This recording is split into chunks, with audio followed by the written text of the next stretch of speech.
Channel को स्वागत mind vibes Odia.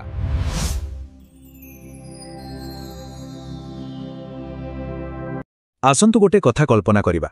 राति 3टा बाजिची आउ आखि को निद आसुनी तो आमे कोन करू? स्वाभाविक भावे फोन उठाई इंस्टाग्राम स्क्रोल करिबा आरंभ करू। आउ हठात सेइटा देखा जाए आम स्कूल रो जने सांगो जी आम सांगरे ही पढुथिला से तारो नीट रिजल्ट पोस्ट करिछि ऑल इंडिया रैंक 47। आउ सेई मुहूर्त रे आमे निज रिजल्ट को मने पकाऊ। आमर रिजल्ट भी भलो, बहुत भलो, किंतु एते भलो नुहे। बास गोटिए सेकेंड रे आमर सबु परिश्रम, सबु अनिद्रा राति, सबु किछि छोटो लागे, जेमिति कि आमे हारी जाइछु जदिও आमे जानिछु जे आमे आदौ हारिनु। एई जो अनुभव एइटा बहुत परिचित लागुचे ना? जदि हां तेबे गोटिए कथा जानि रखंतु, एही अनुभव रे आमे एका नुहे। आम भितरु प्राय समस्ते एही परिस्थिति देई जाइछंती। एई जो पेट भितरे गोटे अजब ओजनिया अनुभव हुए ताकु ही कुहंती फोमो, माने फियर ऑफ मिसिंग आउट। किछि गोटे हराइबार भय, पछरे रही जिबार भय। हेले एबे आसीबा सबुठु जरूरी कथाकू।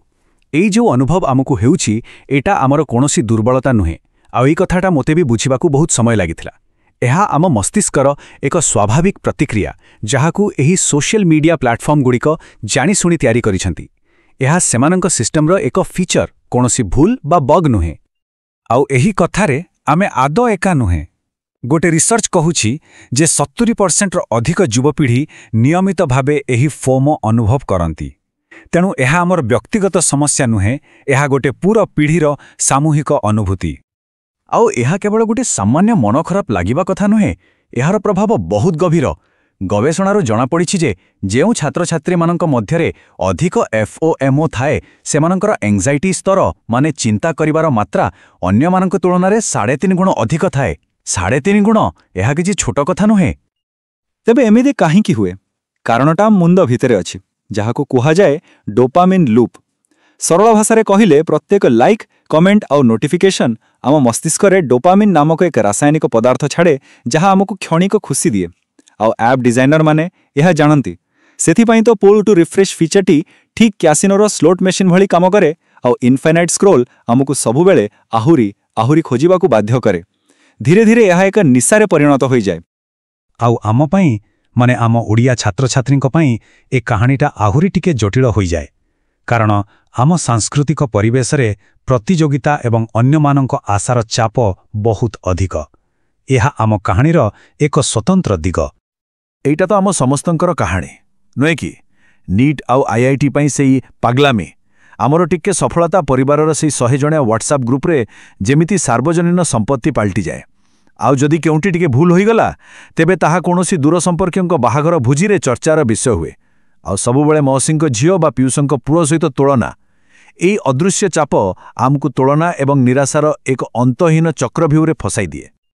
आउ एइठी हेउची सबुठु बड़ भूल।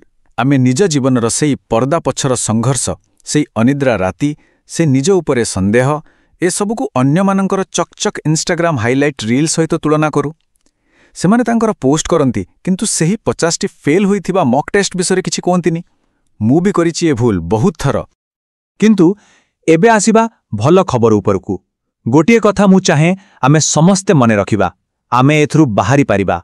आमे शिकार नुहे, नियंत्रण आम हातरे अछि।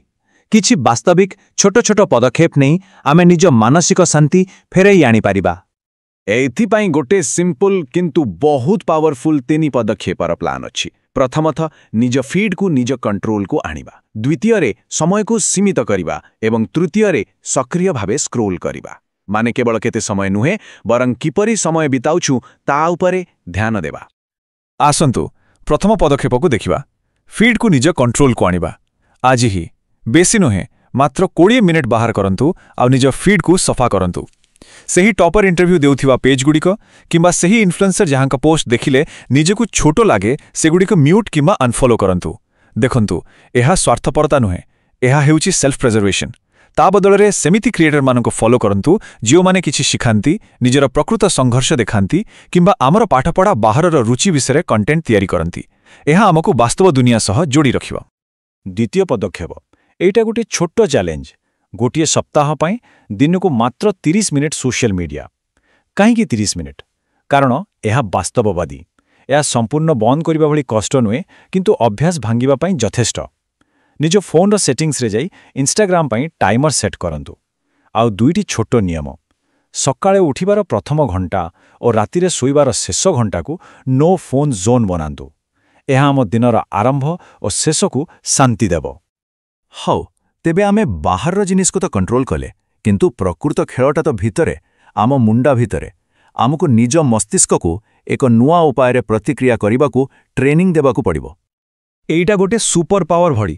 ଜାଣିଛନ୍ତି, ଆମ ମସ୍ତିଷ୍କ ଗୋଟିଏ ସମୟରେ ଈର୍ଷ୍ୟା ଆଉ କୃତଜ୍ଞତା ଏ ଦୁଇଟାକୁ ଏକା ସାଙ୍ଗରେ ଅନୁଭବ କରିପାରେନି। ଏହା ସାଇଣ୍ଟିଫିକ୍। ତେଣୁ କୃତଜ୍ଞତା ଏକ ନ୍ୟୁରୋଲୋଜିକାଲ ସର୍କିଟ ବ୍ରେକର ଭଳି କାମ କରେ। ଯେତେବେଳେ ବି ସେହି ତୁଳନା କରିବାରେ ଇଚ୍ଛା ହେଉଛି, ସେହି ମୁହୂର୍ତ୍ତରେ ଅଟକି ଯାଇ ସେହି ଦିନର 3ଟି ଛୋଟ କଥା ପାଇଁ କୃତଜ୍ଞ ହୁଅନ୍ତୁ। ହୁଏତ ମାଙ୍କ ହାତରୁ 1 କପ୍ ଚା ବା କୌଣସି ଏକ କଷ୍ଟ ପ୍ରଶ୍ନର ସମାଧାନ କିମ୍ବା 5 ମିନିଟର ଶାନ୍ତି। ଏହା ତୁରନ୍ତ ଆମର ମାନସିକ ଫୋକସ୍ ବଦଳାଇ ଦିଏ। ଆଉ ଗୋଟେ ବହୁତ ଶକ୍ତିଶାଳୀ ଟୁଲ୍ ହେଲା ରିଆଲିଟି ଚେକ୍ ସ୍କ୍ରିପ୍ଟ। ମୁଁ ନିଜେ ଏଇଟା ବହୁତ ବ୍ୟବହାର କରେ। ଯେତେବେଳେ କୌଣସି ପୋଷ୍ଟ ଦେଖି ଖରାପ ଲାଗେ, ନିଜକୁ ଧୀର ସ୍ଥିର ଭାବେ ଏହି 3ଟି ପ୍ରଶ୍ନ ପଚାରନ୍ତୁ। ପ୍ରଥମତଃ, ଏହା କ'ଣ ତାଙ୍କର ସମ୍ପୂର୍ଣ୍ଣ ଜୀବନ, ନା କେବଳ ଗୋଟିଏ ଏଡିଟ୍ କରାଯାଇଥିବା ହାଇଲାଇଟ୍? ଦ୍ୱିତୀୟରେ, ଏହା ପଛର ସମ୍ପୂର୍ଣ୍ଣ କାହାଣୀ କ'ଣ ଯାହା ମୁଁ ଦେଖିପାରୁନାହିଁ? ତାଙ୍କର ସୁବିଧା, ତାଙ୍କର ସଂଘର୍ଷ, ତାଙ୍କର କେତେତମ ଚେଷ୍ଟା ଏବଂ ସବୁଠୁ ଗୁରୁତ୍ୱପୂର୍ଣ୍ଣ, ତୃତୀୟରେ, ତାଙ୍କ ସଫଳତା କ'ଣ ମୋର ଲକ୍ଷ୍ୟ କିମ୍ବା ମୋର ମୂଲ୍ୟକୁ କୌଣସି ପ୍ରକାରରେ ବଦଳାଇ ଦେଉଛି? ଆଉ ଏହାର ଉତ୍ତର ସବୁବେଳେ ନାହିଁ ହେବ। ମୁଁ ଜାଣିଛି, ଏତେ ସବୁ କଥା ଶୁଣିଲା ପରେ ଟିକେ ଓଭରୱେଲମିଂ ଲାଗିପାରେ, କିନ୍ତୁ ଚିନ୍ତା କରନ୍ତୁନି। ଆମକୁ ଏକା ଦିନରେ ସବୁ ବଦଳାଇବାର ନାହିଁ। ପରିବର୍ତ୍ତନର ଯାତ୍ରା ସବୁବେଳେ ଗୋଟିଏ ଛୋଟ ସରଳ ପଦକ୍ଷେପରୁ ହିଁ ଆରମ୍ଭ ହୁଏ। ତେବେ ଚାଲନ୍ତୁ ଗୋଟିଏ ସମ୍ପୂର୍ଣ୍ଣ ନୋ ପ୍ରେସର ଛୋଟ ଏକ୍ସପେରିମେଣ୍ଟରୁ ଆରମ୍ଭ କରିବା। ଆଗାମୀ 3 ଦିନ କିଛି ବଦଳାଇବା ଦରକାର ନାହିଁ। ଖାଲି ଜଣେ ସାଇଣ୍ଟିଷ୍ଟ ଭଳି ନିଜକୁ ଦେଖନ୍ତୁ।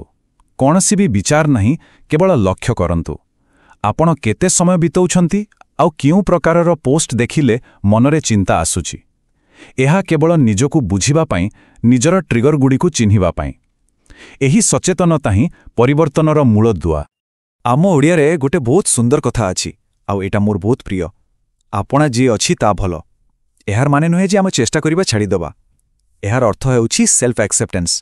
ଆମ ନିଜର ଯାତ୍ରା, ନିଜର ଗତି ଏବଂ ସଫଳତାର ନିଜସ୍ୱ ସଂଜ୍ଞା, ତାହା ହିଁ ଆମ ପାଇଁ ଭଲ ଏବଂ ତାହା ହିଁ ଯଥେଷ୍ଟ। ଆମେ ଅନ୍ୟ କାହା ସହିତ କୌଣସି ଦୌଡ଼ ପ୍ରତିଯୋଗିତାରେ ନାହୁଁ। ଶେଷରେ ମୋର ଗୋଟିଏ ପ୍ରଶ୍ନ ଅଛି, ଆଉ ଏଇଟା ମୋ ପାଇଁ ନୁହେଁ କି କୌଣସି କମେଣ୍ଟ ବା ଲାଇକ୍ ପାଇଁ ନୁହେଁ। ଏଇଟା କେବଳ ଆମ ନିଜ ପାଇଁ। ଆଜି ଆମେ ଆଲୋଚନା କରିଥିବା ଉପାୟଗୁଡ଼ିକ ମଧ୍ୟରୁ କେଉଁ ଗୋଟିଏ ଛୋଟ ପଦକ୍ଷେପକୁ ପ୍ରଥମେ ଚେଷ୍ଟା କରିବାକୁ ଇଚ୍ଛା ହେଉଛି? ଫିଟ୍ ସଫା କରିବା, 30 ମିନିଟର ଟାଇମର, ନା କୃତଜ୍ଞତା ଅଭ୍ୟାସ? କାରଣ ଏ ପ୍ରଶ୍ନଟି ନିଜକୁ ପଚାରିବା, ଏଇଟା ହିଁ ହେଉଛି ସେହି ଚକ୍ରବ୍ୟୂହର ବାହାରିବାର ପ୍ରଥମ ଆଉ ସବୁଠାରୁ ଶକ୍ତିଶାଳୀ ପାଦ।